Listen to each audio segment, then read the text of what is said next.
we said that it's representation. It's still fiction. It's still representation. If we look in the ultimate absolute dimension, the Dhammadhatu, it's emptiness. That cannot be associated from a condition production. There's nothing that can be ultimately grasped. It's like a reflection. So if I go towards them, it's a way of approaching the ultimate reality of mind. And with the support, because I perceive, I have a sense of this ultimate reality, I see the confusion, I turn away from the confusion. And I am fully committed, fully engaged, and continuously engaged, because the more I can have access to this reality, the perception of this reality is the ultimate remedy. Then there are remedies depending on the stage of where one is at on the path. But the ultimate reality is wisdom. Other questions? Maybe we'll take a break now. It's thank you for your attention. So we see each other at 20 to 12.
Chapsu che dage jinsu jibe sunam chi rola benchira sanje roba shu je che dan so je cho nam la chan ju pardo dane chapsu che dage jinsu jibe sunam chi Drola penchra sanje dropa sho semje tamje dewa tan deve jotan dembar church dongra tan dongra che jotan travar church dongra mebe dewa tamba tan mindra church Nirin chadan tan trawe tan yom chenpo la ne bar chur chi chom den de jambe yang la chan cai lo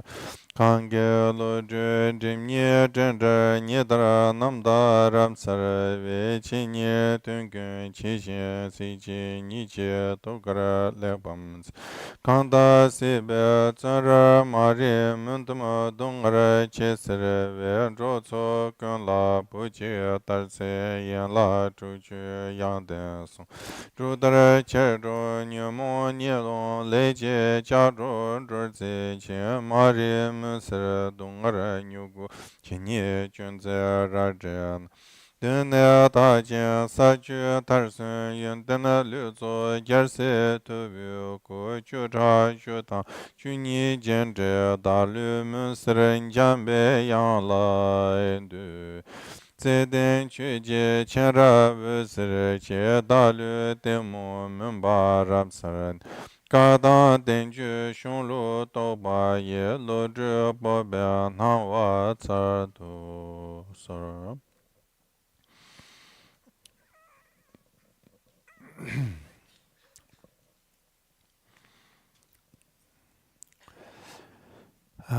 Après la So after the confession comes rejoicing in virtues. So I will read the text. I rejoice in each occurrence of merit produced by Buddhas and bodhisattvas of all 10 directions,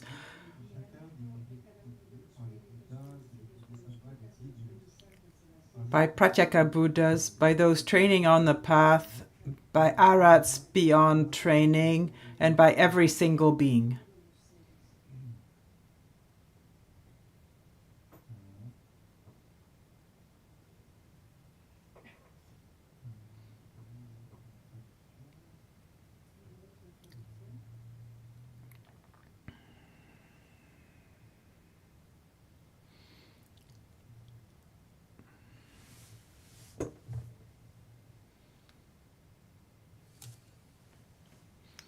So Rinpoche is reading from another translation that doesn't exist in English by Patrick Carré.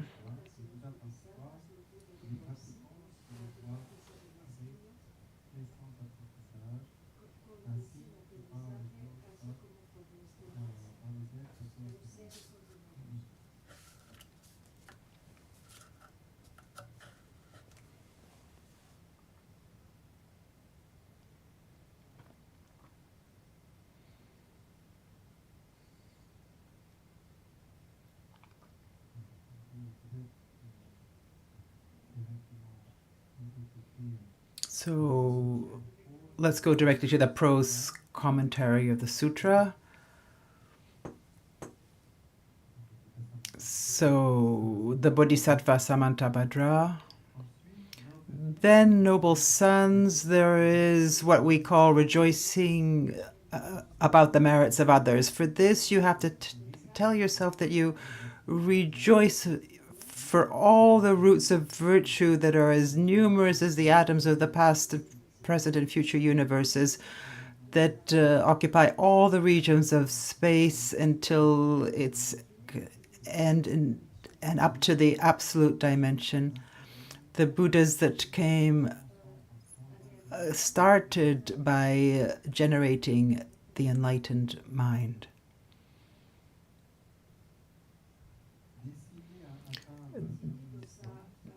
wishing to attain omniscience, they practice with fervor to accumulate merit. At the expense of their life, they traversed cosmic eras through an inexpressible number of universe, and in each era, they have many. They have as many arms, heads of divinities as there are atoms in the universe. They follow all the difficulties of an aesthetic existence. They accomplish the insurpassable awakening of the Buddhas and go into nirvana, and the relics are distributed, and these roots of goodness add to your joy. Rejoice in the merits of all the types, species that inhabit all the 6 destinies of all the universes. Even the merit no larger than an atom. Rejoice that in all the eras and all the times,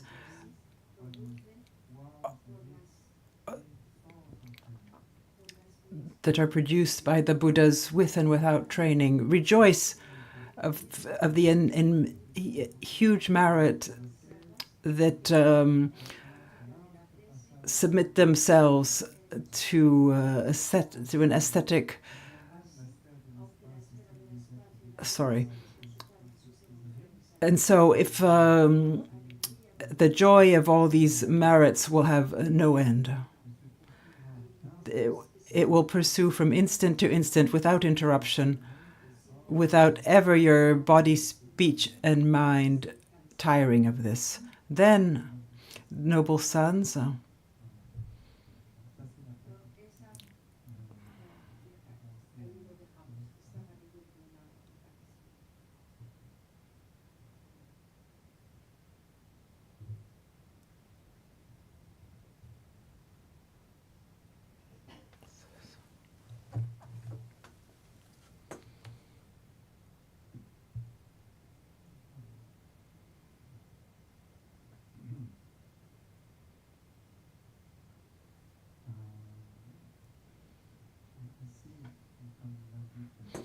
so here, as the text indicates, we rejoice. So,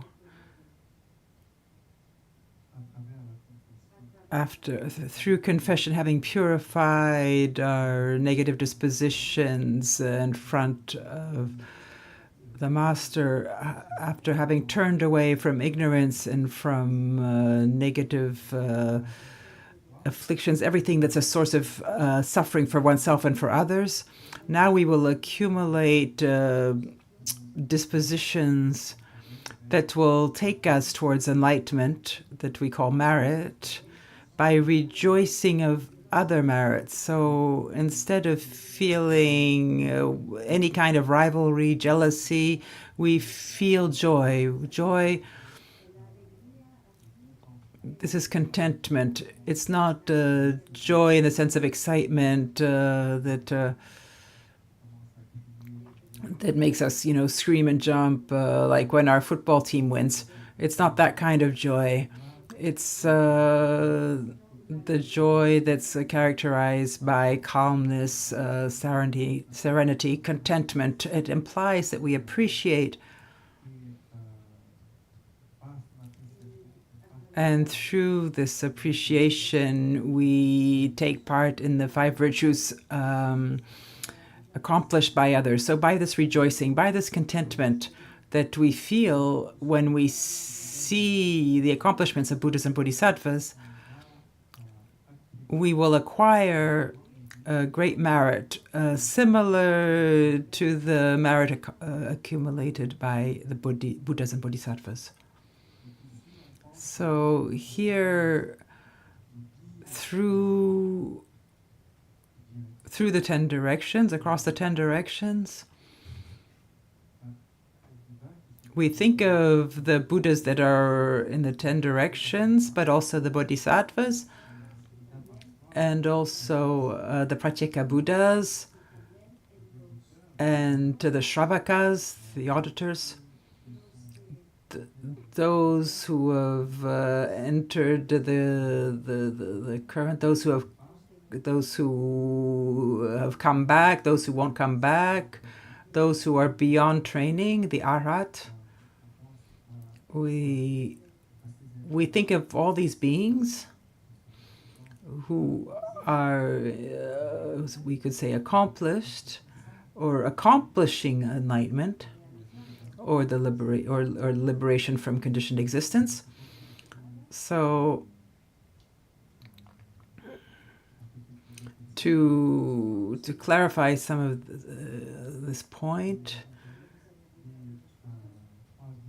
so we spoke of the three vehicles. So in general, it's presented the vehicle of the Shravakas, so the auditors, the vehicle of the Pratyeka Buddhas, solitary Buddhas, and then finally the Mahayana, the Bodhisattvayana, the great vehicle, the vehicle of the Bodhisattvas. These are the three vehicles. So there are a lot of details. Each of these vehicles includes the stage of learning, the fruit, and their final result that is distinct.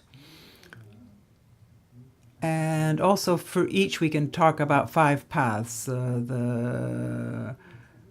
The path of accumulation, for example, if you want to attain enlightenment, you have to be equipped to really have access to enlightenment.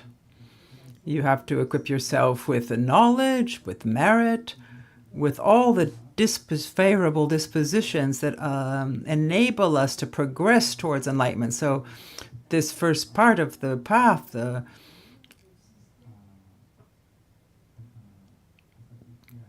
is to apply oneself to study, to contemplation, and to the training through contemplative practice, meditation.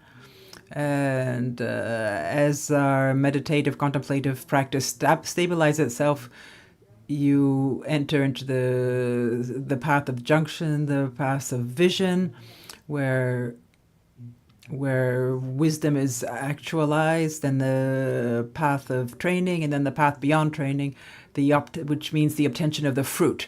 To summarize this point, the Shravaka will, above all, attain selflessness. She will understand that mind is emptiness, and through this understanding, all the realizations, all the afflictions are eliminated, and there are no conditioned acts that are produced.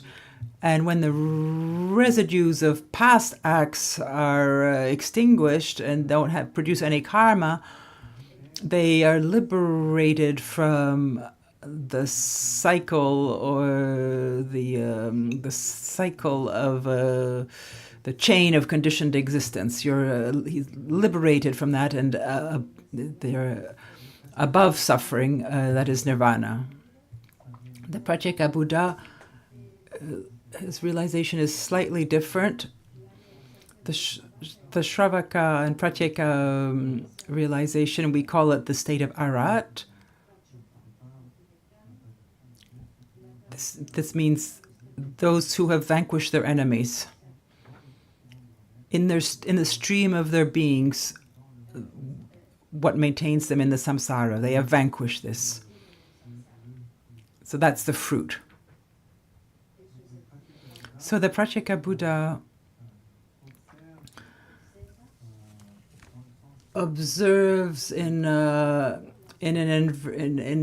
inversed way that the 12 parts of the conditioned existence, he observes death, the cause of which is old age and birth. He sees that birth is due to becoming, and he goes through the 12 links in a reverse way, and sees that the base of conditioned existence is ignorance, and ignorance is based on the reality of emptiness that has not been understood, and so on and so forth. He or she will eliminate the causes of conditioned existence and understand emptiness of the individual, partially understand that the emptiness of phenomena. The bodhisattva does not only realize the emptiness of the self, but of all phenomena. And on the basis of this understanding, he associates what we call the great compassion. She cultivates great compassion and the realization of emptiness of the individual and phenomena. And this way, the bodhisattva develops the capacity, the skills to help sentient beings and achieves the non-localized enlightenment that is not localized in the samsara or the nirvana, but encompasses both. It encompasses the nirvana in the sense of actualizing, in essence, the reality, but also includes the samsara, that is the activity, the consistent manifestation of the activity of the Buddhas for the benefit of all beings. So they attain perfect enlightenment. Pratyeka Buddha, solitary Buddhas, sometimes called this way, above all appears in a place and a time where the teaching of the Buddha is no longer present. There's no longer the teaching of a Buddha. And here he will manifest qualities that will inspire beings and create a link with beings. And so he also has an important, more important activity than the Shravakas for the benefit of beings. So in this way, we distinguish three kinds of fruits, including the perfect ultimate fruit is the one to which of the great vehicle, and the ultimate, the Arhat Shravaka and Pratyeka Buddhas will come to realize, but only after a very long time. In the sense, it takes them much longer to attain full and perfect enlightenment. So here, when we talk about rejoicing, we rejoice about the enlightenment of the Buddha, but also the enlightenment of the realization of the Pratyeka Buddhas and the Shravakas, and of their practice, of their understanding, of their realization. We rejoice of their bodhicitta, of all the bodhisattvas, of all their activity, of all their beneficial activities they've accomplished towards all sentient beings without exception. But we don't only rejoice about this. We also rejoice about the virtues of ordinary beings.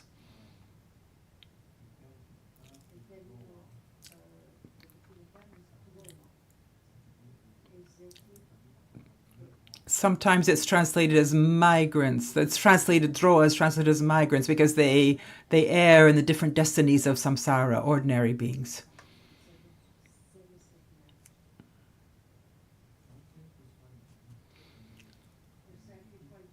So whatever the merits they've accumulated, we also rejoice about these.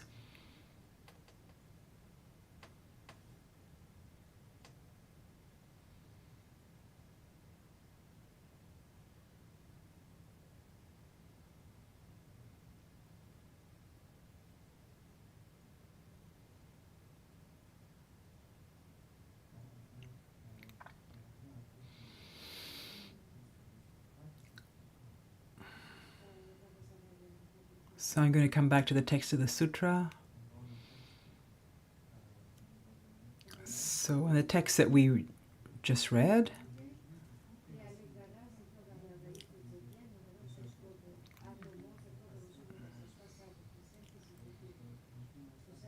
I rejoice in each occurrence of merit produced by Buddhas and Bodhisattvas of all directions. So we don't always rejoice about past virtues, but also present one, but also the ones that will occur and accomplish themselves in the future, that occupy all space. So the Buddhas that are to come, that have come, start by generating the awakened mind. So we also rejoice those who bring us to enlightenment, the awakened mind, and those who wish to attain enlightenment practice with fervor to accumulate merit. At the expense of their lives, they traverse cosmic eras as numerous as atoms in unspeakable number of universes. So we think about the incredibly vast and conceivable activity of the bodhisattvas and the Buddhas that accomplish the benefit of beings, and we rejoice about this. They take as many heads, arms, legs, Buddhas that there are in unspeakable number of universes. So the bodhisattvas, it's said through 3 kalpas, infinite kalpas, accumulate merit and wisdom,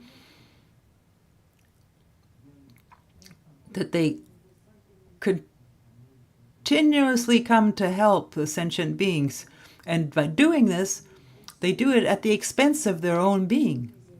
So, for example, it's said that the Buddha Amitabha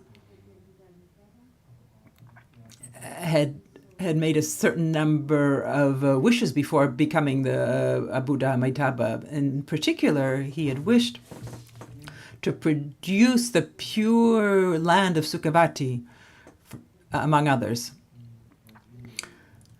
And he had taken the oath that if he wasn't able to produce this, he didn't want enlightenment. He only wanted enlightenment if he could realize a certain number of wishes, including this pure land where ordinary beings could be reborn in favorable circumstances and access enlightenment, attain enlightenment. And he made this wish, and to accomplish this wish, he carried out virtuous practices for an infinity of lives. It's said that he gave his life more times than there are atoms in the universe to realize this wish. So it's to say the immensity, the infinity, and the absence of any limit to the generosity, to the bounty, the bodhisattvas, the goodness that the bodhisattvas manifest. And this is what we think about when we rejoice.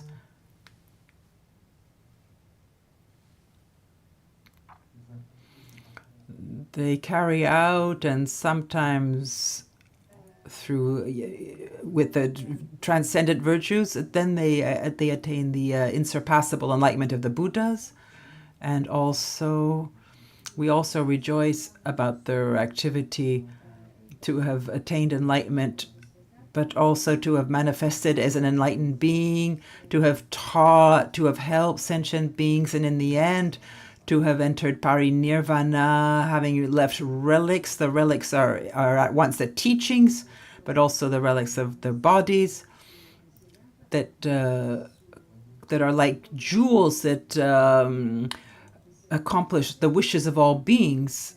And these are like activities after the physical absence of the Buddhas.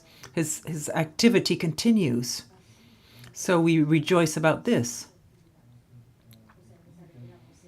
And we also rejoice of all the virtues accomplished by ordinary beings.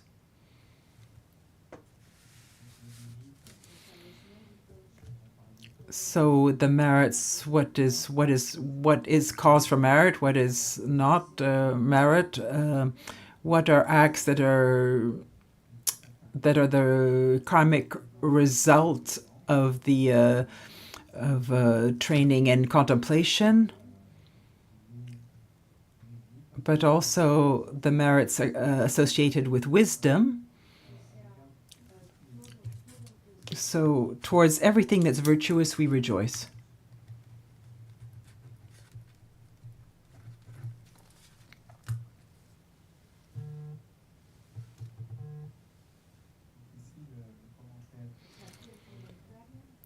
So here the commentary notes that regarding the practice of confession and rejoicing, there are virtues, but also negative acts that we have accomplished and that we made others accomplish.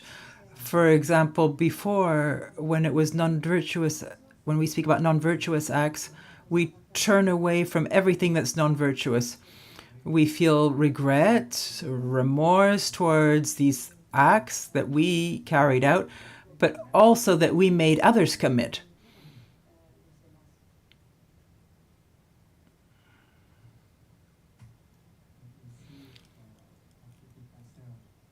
So here, regarding confession, it's mainly regret towards negative acts that we have committed, or that we made others commit.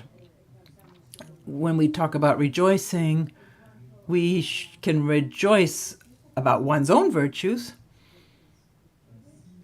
For example, if we have carried out virtuous acts and we don't rejoice about them, then our merit will not increase. So here, it's a rejoice that's free from all pride, from all attachment. So, for example, if we look in the past, there are positive things that we've done, and it's important to rejoice ourselves about this without pride, without attachment, and this encourages us, and it can increase our virtues. However, in the practice, we will focus also and mainly on the virtues accomplished by others and rejoice about this.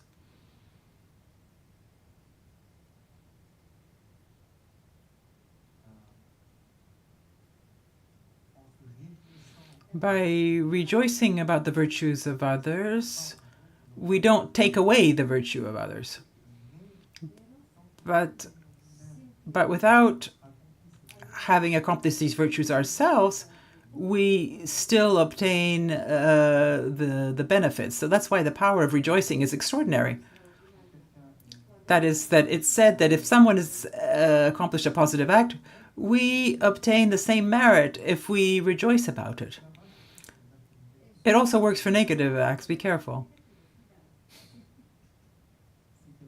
If someone is carrying out a negative act and we rejoice about it, even if we haven't committed it, we still acquire the negative. We still acquire the negative karma through the force of rejoicing. And it's the same thing with virtue. If we rejoice about someone else's virtue, we acquire the merit of it.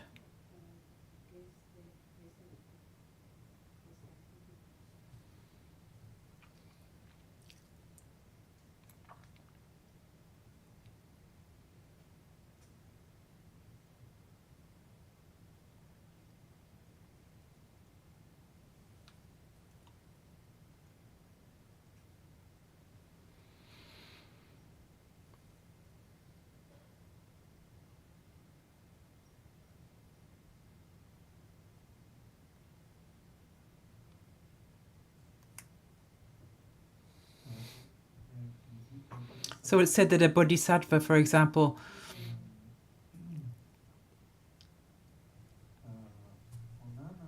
in one instant, in samadhi, observe the virtues accomplished by all beings through an unexpressible number of universes. It could be a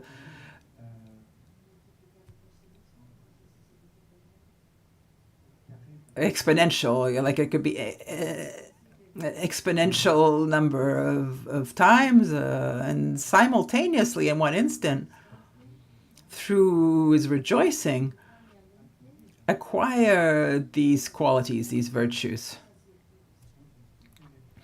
So from all the virtues accomplished in the past, present, and future, through all worlds, through all directions.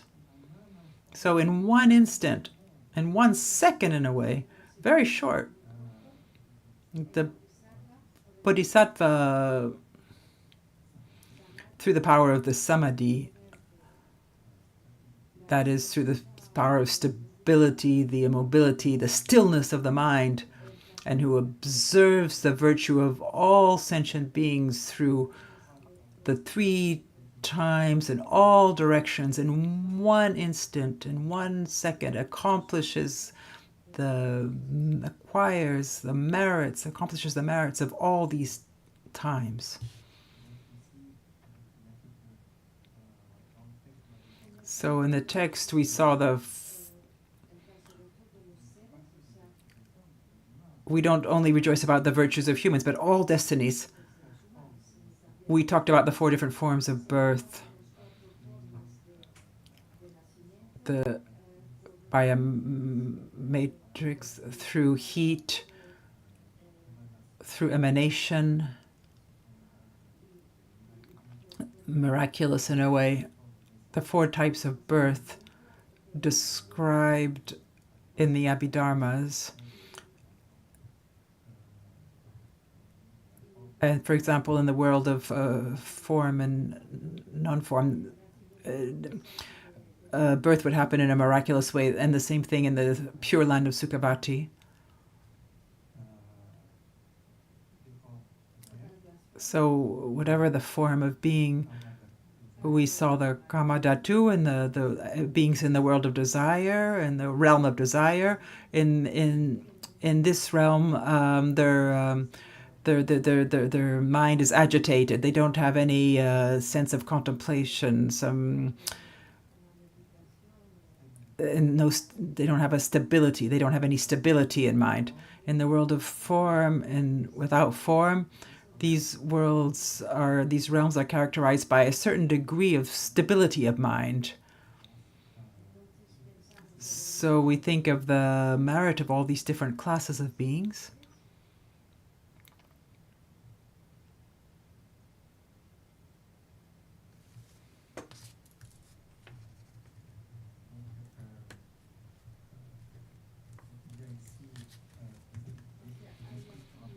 So here there's a more detailed description of the world of arats, and I don't think it's.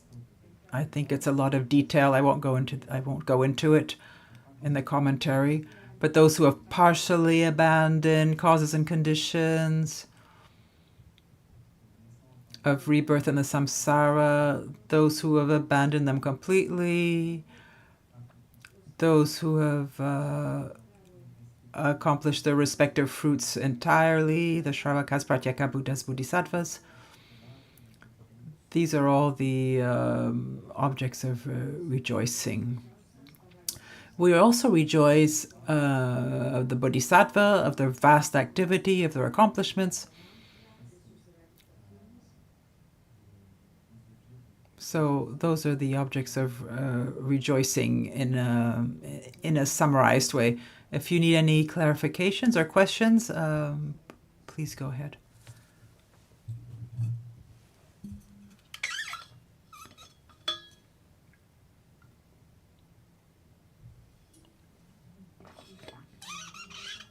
I have a question, Rinpoche, on the 3rd force, on the intention not to repeat the act. And I always have a problem with this because we talk about wish. I can't take this commitment because because I can't hold it. I can't keep it because other things, non-virtuous things arise. I see the motivation of act, so I try and make a kind of a compromise. I make the wish not to commit them again. I wanted to ask if this was a problem. I can't take a wish because I won't be able to keep it.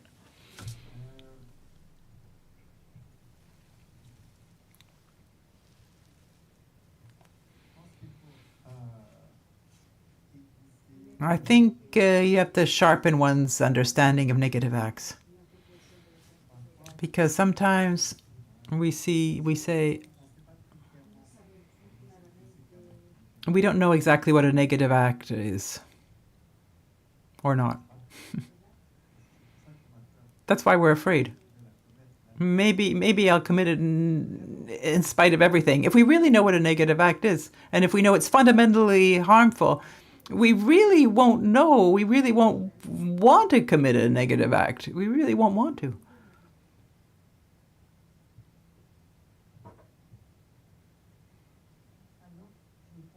So then I confuse a negative act and non-virtuous mental act. So for example, I need to put myself forward. There's a good intention, but so non-voluntarily it produces itself. It's voluntary. The wish is linked to will. Involuntary. I mean, if we're faced with an object of desire or an aggression, a hostility, or desire, respectively, because we've cultivated hatred and desire, it will manifest itself. It's a question of voluntarily whether we follow this or not. This is where the choice is. This is how it happens. Ordinarily, we don't feel we really have a choice. Then we just follow it. It's because we haven't sufficiently cultivated the quality of smrti, drenpa, remembering, not to forget,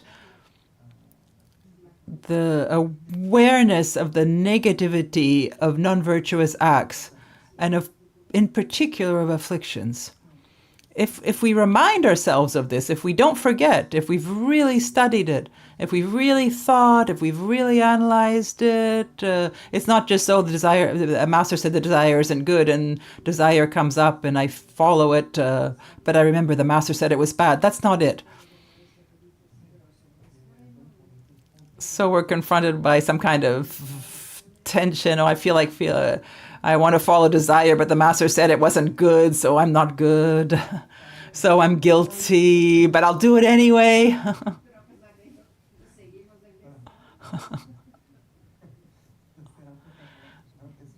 I get the impression that's kind of how it happens. So in the context of the practice, it's really recognizing that it's negative.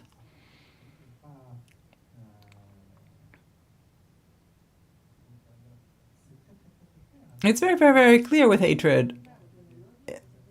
Start with the most serious afflictions. Hatred is very, very negative. So if you recognize, you see that it's to one's detriment. We know the faults that of hatred that the Buddha taught. When hatred manifests itself, if we can remember that, then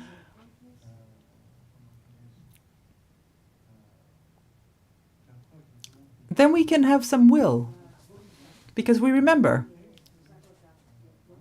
And that's the engagement, that's the commitment, it's the promise that when we remember, I will do what I can, that is the past habits are there, but they're nourished there because I'm still attached to them. I have a feeling that there's something good for them. For example, a doctor says it's not good for you to eat chocolate, but I still feel like having it. And if I'm aware of how it hurts me, destroys me, and I can see the effect it will have, well then, I don't know if that helps, but whatever it is, we shouldn't be afraid and saying, I won't make it. We should try. We should try and telling ourselves, I will do the best I can. And it's really a responsibility towards myself. It's not for the master, it's not for the Buddhas, it's not for the others. It's the ethic is for oneself, for one's own good. And I will have compassion towards myself, loving kindness towards myself. I will be good for myself. It is good for myself to follow this ethics. By not following hatred is really to protect oneself. Some think we talked a little bit about desire. Oh, so we shouldn't desire anything. We shouldn't appreciate anything. We should just throw everything out. That's not it. If pleasant things happen to you, it's the fruit of your good karma in a way. But if you are attached to it, that's when suffering will come. It's ephemeral. It will pass. That's what we should remember. And only to live for oneself and to follow that, it will also turn us away. I mean, but to wish that we will have favorable conditions, that we will be comfortable, pleasant. This is not against ethical discipline. And when favorable things happen, that's not something bad. You shouldn't think, oh, now I have pleasure, happiness. It's not good. This is a misunderstanding.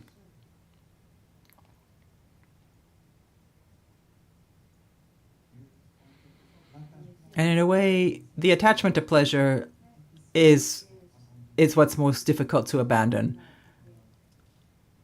We can't really completely abandon it at the beginning.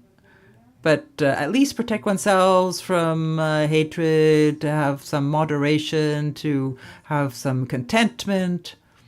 This is important.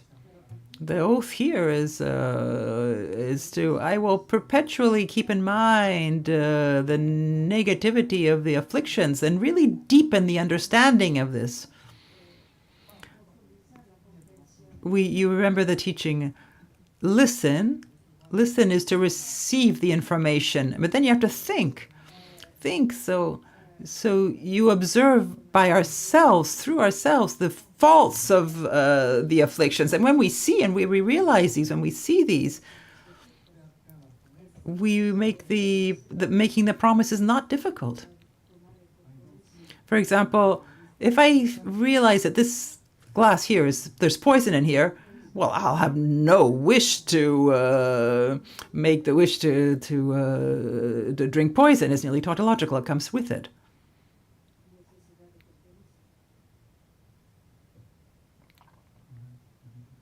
Other questions?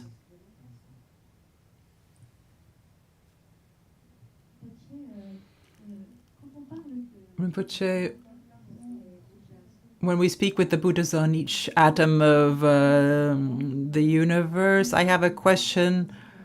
We say that all sentient beings have the nature of Buddha, of the Buddha. I translate this, that all sentient beings are of the nature of Buddha.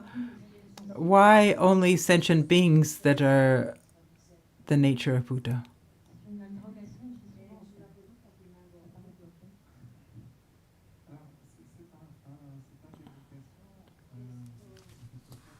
This questioning, if I may,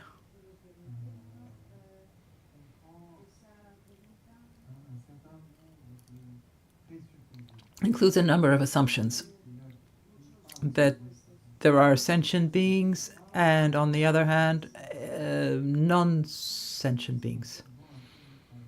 following a bit our habitual conception.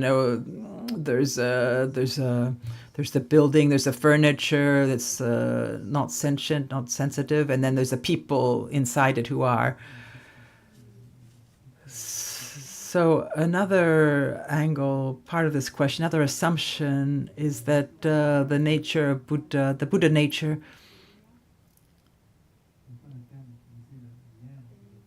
we saw yesterday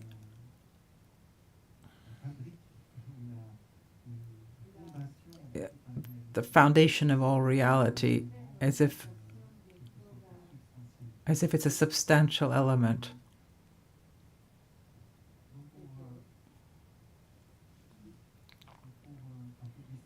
So on the one hand, there's our understanding, our way of seeing things. This is what we call relative truth, ordinary perception. And it's characterized by the fact that we take appearances as existing as such. And then there's the reality in their final analysis.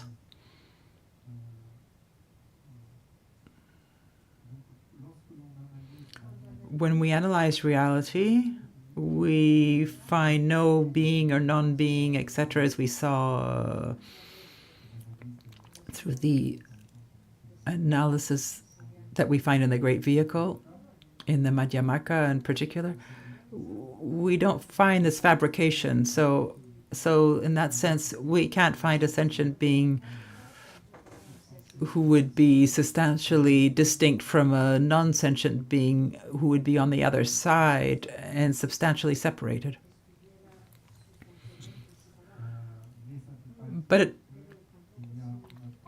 it doesn't mean that we have found a unity that would be Buddha nature, like a oneness. We don't find a separation, a differentiation, nor unity, because we haven't found a being or a non-being. So we have to look at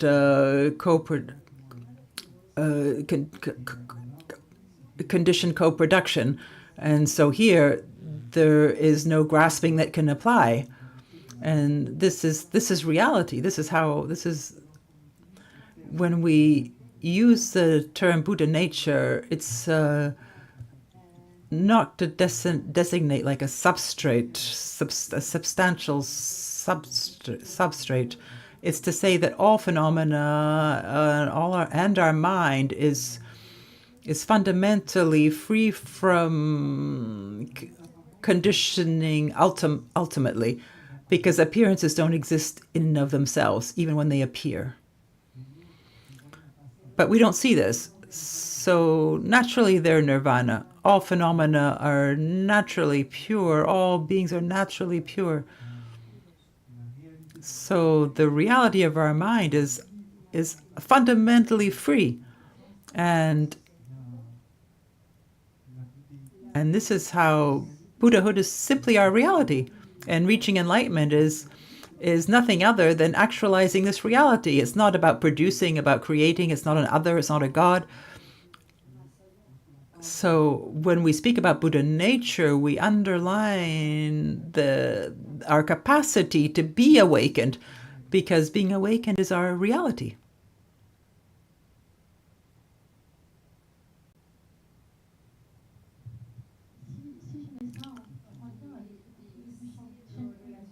So if I look at the view Shentong and Rangtong, it means that the Rangtong view has meaning. Okay, so this would demand a lot of explanation. So for those who don't know Rangtong Shentong, does everybody know about this? No. So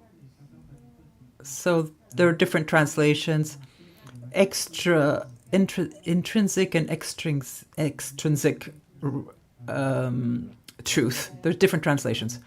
So it's as if to say that there's something that would not be emptiness.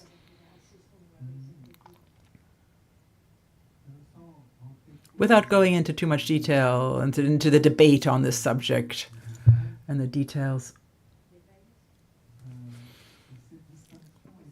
This distinction is pertinent from the viewpoint of the practitioner. The practitioner will observe, will discern what is to stray and what is free from straying. So when we say Shentong, extra emptiness,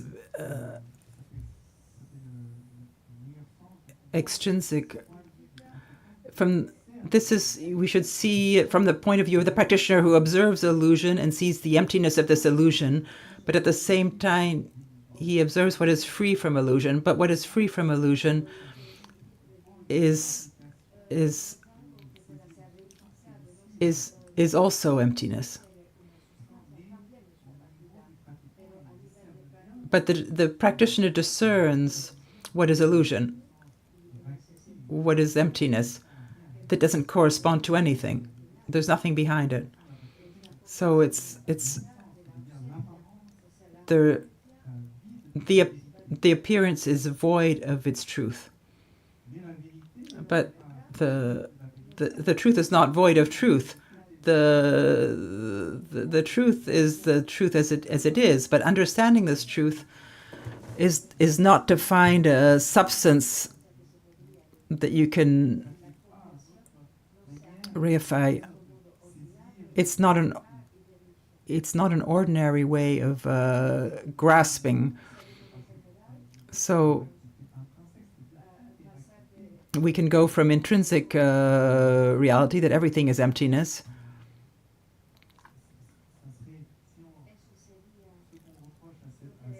What the criticism to this is that we fall into the negation of something, that there's somewhere there's nothing.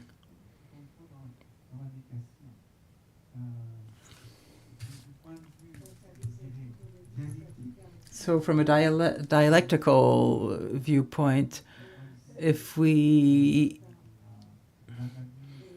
look at if we analyze of the Madhyamaka, everything is emptiness. And when we make this distinction between an extra and an intrinsic, we are looking more at the level of the practitioner from a contemplative point of view. But ultimately, everything is emptiness. There is the observation of reality as it is. The way of observing without observing what cannot be observed. That is emptiness. But we don't. There's nothing to denigrate. There's nothing to deny. There's this luminosity and emptiness that are inseparable. As I said, they're all the reflections in the mirror, all the appearances, the phenomena in the mirror. They are there. They are indissociable from emptiness. But they are deprived of truth. They are like of reality. They are like a mirage, a dream. So it's more to do with the level. It's more to do with the practitioner that this distinction carries meaning. But it certainly doesn't mean that there's some kind of substance that would be called Buddha nature that could be confused with the ordinary conception of beings that exist or don't exist. So we go into a deeper level of subtleness, and it's to do with the practitioner.